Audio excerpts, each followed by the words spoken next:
Okay, yeah, the looks of the new BMW 7 Series are a bit controversial, no doubt. But this thing has the sickest man cave I've ever seen in my life. If you ever get kicked out of your house for whatever reason, just know that your BMW will provide you with a very comfortable place to live with a rear seat that not only heats and ventilates you, but it also reclines and massages you. And to top it all off, you get a massive 31-inch 8K screen with 5G streaming and Amazon Fire TV built right in. It is so nice back there that I would probably kick myself out of my own house. My name is Omar and this is the all-new BMW i7.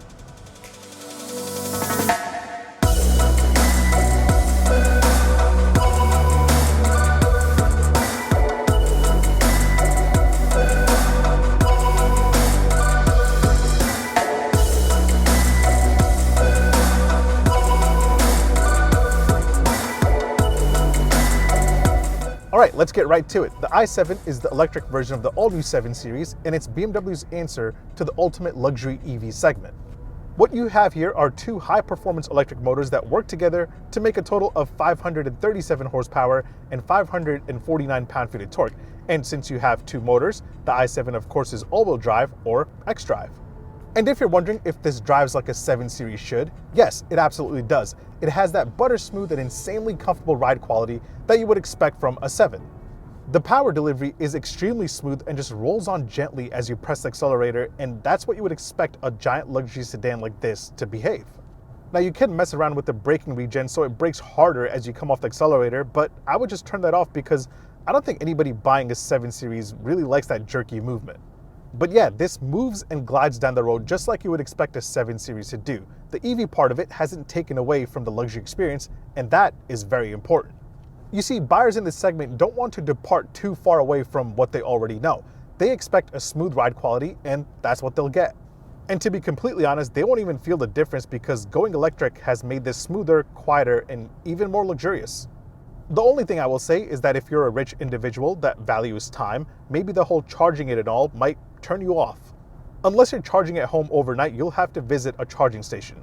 Now this isn't too bad when it comes to charging. If you visit a DC fast charging station, BMW claims that it can add on 80 miles of range in just 10 minutes. I've charged this 3 times since I've had it, and all 3 times it was really quick. Of course, getting gas just going will always be faster. Now in terms of range, you should get somewhere north of 300 miles. BMW quotes somewhere between 296 to 318 miles. I looked up the EPA quote on this and they quote a range of 308 miles on a full charge. In the 3 times that I charged this, I was able to get a range of 310 miles on the first charge, 260 on the second, and 275 on the third. Keep in mind, it is very cold in the Northeast right now, so that does make a difference. But yeah, besides the charging part, there were times this week that I forgot that I was driving an EV. This thing is really well calibrated. From the power delivery to the braking to the rear wheel steering, everything in here is just balanced perfectly, and nothing in here really turned me off about this experience. In terms of performance, the i7 can go from 0 to 60 in 4.5 seconds, making this the second quickest 7 Series that you can buy right now. The base 740i makes 375 horsepower, and that can do 60 in 5.2 seconds, while the Big Daddy 760i makes a total of 536 horsepower from a twin-turbo V8, and that can do 60 in 4.1 seconds. Now, how is this compared to the competition? Well, while Mercedes split off its EV flagship sedan, the EQS, into its own model and called it the electric S-Class, it really wasn't. This is much better than the EQS in every way possible. If you're picking between the i7 or the EQS, I would definitely recommend going for the i7. Now, how is this compared to an S-Class? Without a doubt, the S-Class is the benchmark for every large luxury sedan, and if you've ever driven one, you'll know why. The new i7 is extremely smooth and very comfortable, but there are times where I felt the ride quality of the S-Class was better. This got a little bumpy over some uneven surfaces. Now, I haven't driven the gasoline-powered 7 Series just yet, but I doubt that will change much. Nonetheless, this still has a very outstanding ride quality. Now, this wouldn't be a large luxury sedan if it didn't have an insane amount of luxury and tech in the back seat. So let's pull over and check that out. All right, so hop in the back of the new i7 and you're working with a total of 42.8 inches of legroom. I'm about 6 foot tall. That's my seating position. As you can see, of course, I've got plenty of room. It is insanely comfortable back here. That said, there is a lot of luxury and tech that you're working with. Now, once you get in here and get situated, you'll see that each door has this tiny screen that will put all the rear seat amenities right at your fingertips. You can use it to put up the rear blinds for some privacy. You can dive into the seat settings and turn on your seat heating and ventilation, or you can alleviate some back pain and get a relaxing massage.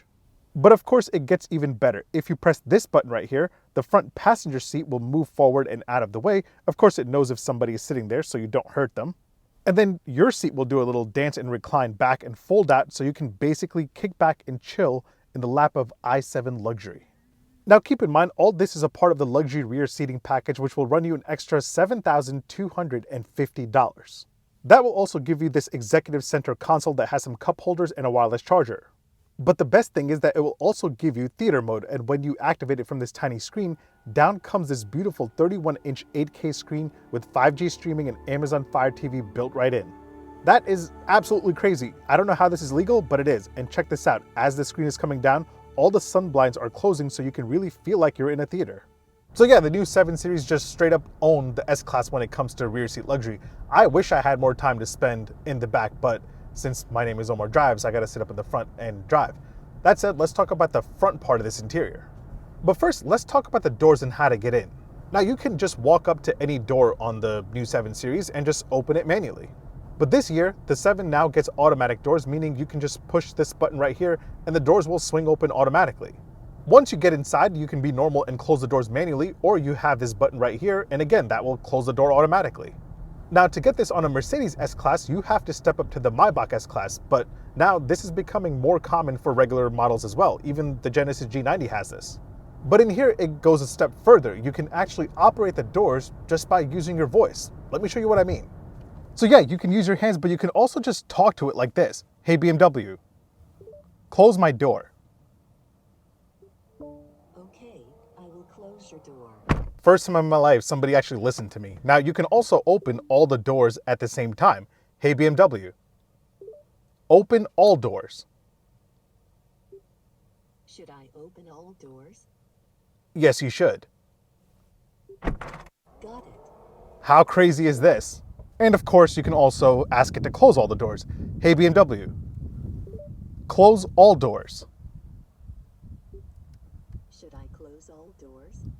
Yes. I will do that now. She even asked me for confirmation. How sweet is that? Now, I know a lot of people out there complain about automatic doors, but let me tell you, once you use them, it's very hard to go back. It really spoils you. All right, so let's talk about sitting in the front of the new 7 Series because it is a spectacular place to be.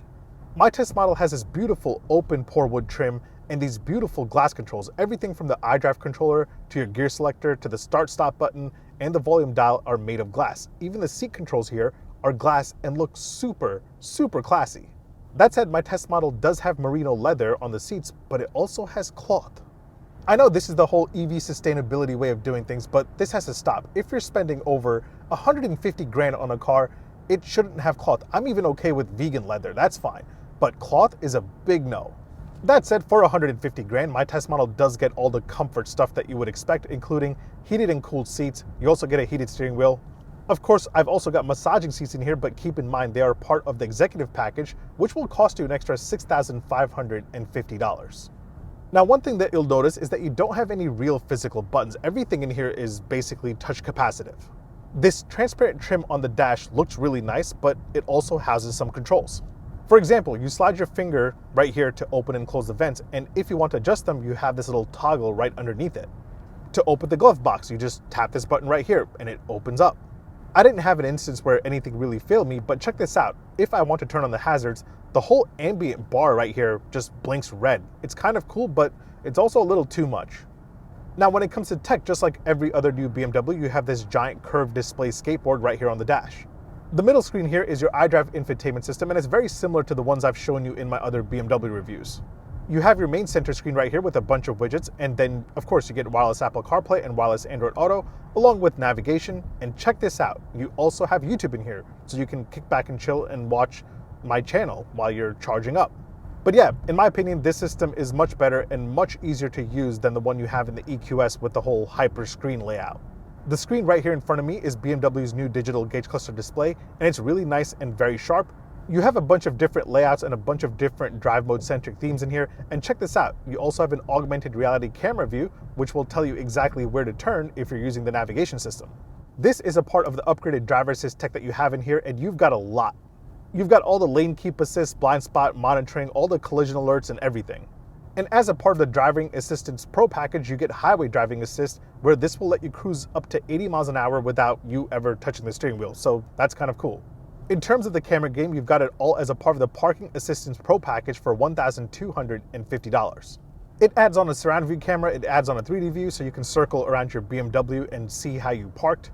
Speaking of parking, this will also park itself and back out of a spot all by itself. And it will also let you record a path where this can take over and drive on its own to help you fit in a tight spot that you visit frequently. Oh, and I totally forgot about the Bowers & Wilkins sound system that you have in here. You have 36 speakers. It's called Diamond something. It will cost you an extra $4,800, but it sounds absolutely fantastic. Speaking of sounds, you also have some Hans Zimmer iconic sounds in here tied to the drive modes. Now you have like 50 different drive modes in here, but only 3 of them do something, and that's personal, sport, and efficient. Those 3 are the only ones that will change anything about the driving dynamics of this car, but the other 4 are just, mood modes. But yeah, take a listen to the sound that this thing makes when I put this into expressive mode.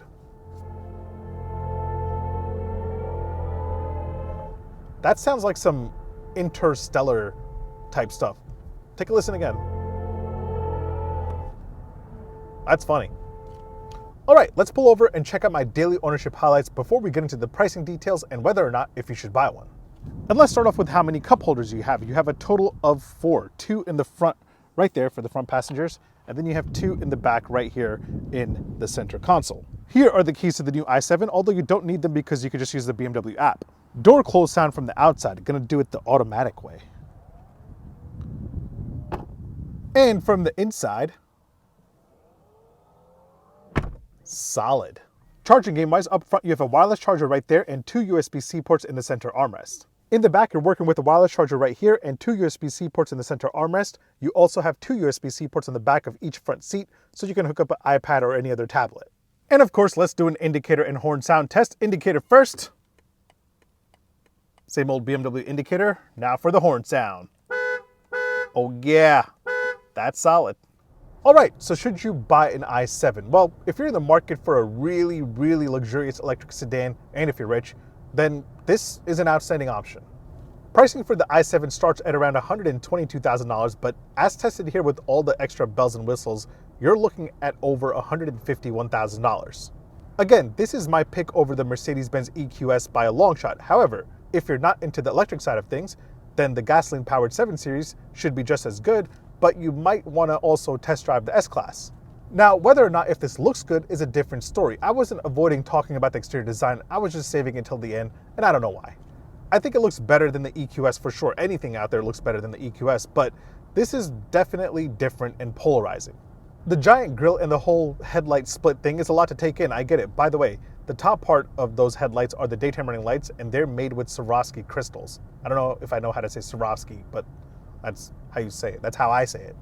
Again, while the EQS looks totally different from the S-Class, but is considered to be the S-Class of electric vehicles, the i7 and the 7 Series look exactly the same. And that leads me to believe that BMW actually designed the i7 first and then applied the design to the gasoline-powered 7 Series and not the other way around. So the new design of the new BMW 7 Series itself looks the way it does because of going electric. Nonetheless, not one person came up to me the week that I was driving this around and said, damn, that thing is ugly. Actually, they came up to me and said, that is a very beautiful car and very futuristic. So there's that. My opinion is that I like the back, the front, not a fan of. But yeah, I gotta say, when it comes to going electric for the mainstream luxury brands, I gotta say that BMW is definitely leading the way with range and convenience. The new i7 is an outstanding luxury electric sedan for those that want to go electric, but personally for me, I'd still go for the gasoline 760. Let me know what you would get. Either way, thanks for watching. Make sure you hit like, make sure you hit subscribe, make sure you follow me on Instagram and on TikTok. My handle is @OmarDrives. I'll catch you all on the next one. Take care. Peace. By the way, listen to how sport mode sounds by Hans Zimmer.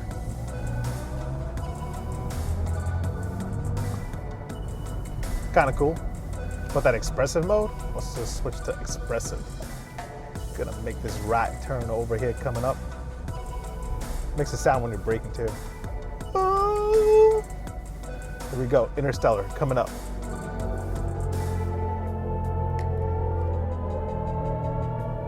That's so weird. Who picks that as a sound and drives to it? Oh yeah, accelerating. Now braking. Accelerating. I wouldn't pick that sound while I'm driving around.